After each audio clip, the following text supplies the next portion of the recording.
Hey guys, আসসালামু আলাইকুম। কী অবস্থা সবার? This is Lamia from Lamia's diary. আজকে প্রায় 20 দিন পর, মানে ঈদের 20 দিন পর আমি আজকে ঈদের ভিডিও নিয়ে আসছি। তো বিভিন্ন ব্যস্ততার মাঝে, অসুস্থতার মাঝে, টেনশনের মাঝে আমার সামনে পরীক্ষা। আমার পরীক্ষা রুটিন দিয়ে দিছে, তারপর থেকে আমার কিছু ভালো লাগে না, মানে যার কারণে ভিডিও করা হইতেছে না। ভিডিও ছিল কিন্তু এডিট করব, ভয়েস দেবো, ওই এনার্জিটা পাইতেছিলাম না, যার কারণে আমি কোনো কিছুই করতে পারতেছি না। তো প্রায় 20 দিন পরে আমি আজকে ঈদের ভিডিও নিয়ে চলে আসছি।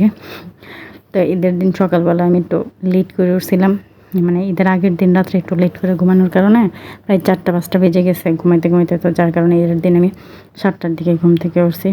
7টার দিকে উঠে দেখি যে আব্বু নামাজের জন্য রেডি হয়ে গেছে। তারপর আব্বুকে শ্যামাই, নুডলস এগুলো খাইতে দিছে, সাথে পিঠাও দিছিল।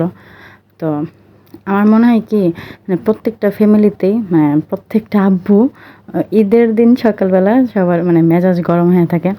সেমভাবে আমার আব্বুরও ঈদের দিন সকালবেলা মেজাজ খুব গরম হয়ে আসছিল। তো যাই হোক, কীভাবে মেজাজ টাজাজ গরম করে যাওয়ার পরে নামাজ পরে আসার পরে এই যে মিহাল সোনাকে দেখে আব্বুর মনটা ভালো হয়েছে মনে হইতেছিল। তখন আব্বু ভালো কথা বললো, আব্বু রাইগা যেতেছিল। তো একটু মোটামুটি একটু রাগারাগি দেখায় এই নামাজে গেছে। নামাজ থেকে আসার পর এই টুকুস বাবুটাকে দেখা তো আব্বুর মন ভালো হয়ে গেছে। মাশাআল্লাহ, বাবুটাকে কি সুন্দর লাগতেছে। ওই ওর ঈদ ফার্স্ট ঈদই বলতে বলা যায়। ও গত বছর যখন ঈদের রোজার 10 দিন আগে হয়েছে, ঈদের সময় তার 40 দিন ছিল, তখন তো কিছুই বোঝে না। তো এভাবে এবার ঈদেও পাঞ্জাবি পরছে আর হালকা হালকা হাঁটতে পারে। তো এইভাবে ওরে নিয়ে আব্বু হাঁটতেছিল। তো আর ছাদে অনেক কাপড় চোপড় নাড়া ছিল, সবাই তো সকাল সকাল গোসল করে ফেলে, যার কারণে এরকম এলোমেলো হয়ে আছে। এর মাঝে ভিডিওটা করে নিয়েছি। আর এখানে আছে 3 জেনারেশন, আমার আব্বু, আমার ছোট ভাই আর আমার টুকুস বাবু।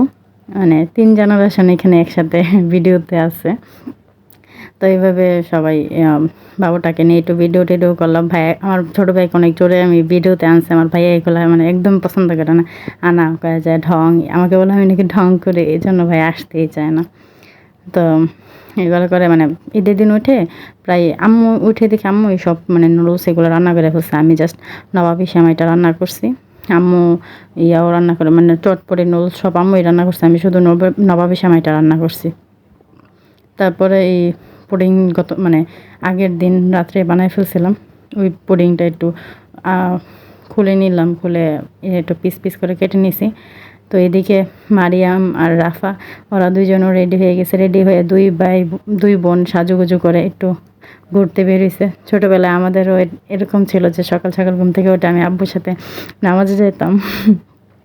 কিন্তু এখন কী হয়েছে, এবার ঈদের ড্রেসই পরি নেই, খাবার দাবারও কিছু মজা লাগতেছিল না। এক বাটি নুডলস নিছি, চটপটি নিছি খাওয়ার জন্য। এই চটপটিটা পর্যন্ত আমি খাই নাই।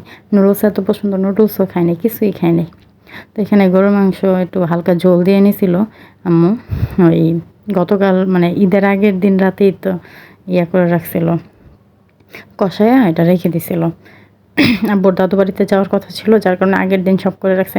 অন্য সময় আমাদের ঈদের দিনই করা হয়, কিন্তু আম্মু এবার আগের দিনই প্রায় সব কিছু গুছিয়ে ফেলছে। তো আমি এদিকে রোস্টের জন্য মাংসগুলো একটু ভাজে নিতেছিলাম, এদিকে আমার হাতে পড়ছে তেলের ছেটা। তো এই আমি একটু কাজ করতে আসলে কোনো না কোনো ভাবে আমি আহত হবই। তো আমি এখানে দই আর পেঁয়াজ বেরেস্তা, যত ধরনের মশলা আছে সব কিছু একসাথে ব্লেন্ড করে তারপরে এখানে তেলের মধ্যে এটা ভাইজা তারপরে মাংসগুলো দিচ্ছি আর কি। এভাবে মাঝে মাঝে এক এক রকমভাবে এক একবার রান্না করি। তো এবার এইভাবে রান্না করছিলাম। আর পাশের চুলাতে আমার আম্মু রান্না করতেছিল, পোলাও রান্না করতেছিল। আম্মুও রান্না করতেছিল, আমিও রান্না করতেছিলাম। আমি আমার মতো রোস্ট রান্না করতেছি, আম্মুর মতো করে পোলাওটা রান্না করতেছিল। তো দিয়ে আমি একটু হালকা দুধ আর হালকা একটু পানিও দিছিলাম সাথে, দিয়া ঝোলে দিয়ে হালকা একটু ঝোল দিয়ে বসাই দিছি। তারপরে একটু কষানোর জন্য রেখে দিয়েছিলাম। এদিকে ডিম ভুনাও করা হয়েছিল। তো ঈদের দিন এইগুলোই ছিল, আর বেশি কিছু করা হয় না। তেমন আমরা সবাই প্রায় অসুস্থ ছিলাম। আপনারা আপনাদের ঈদ কেমন কাটালেন জানাবেন অবশ্যই। ভিডিওটিতে একটা কমেন্ট করবেন, লাইক দিবেন এবং আমার চ্যানেলটি সাবস্ক্রাইব করে দেবেন। ভালো থাকবেন সবাই। আসসালামু আলাইকুম।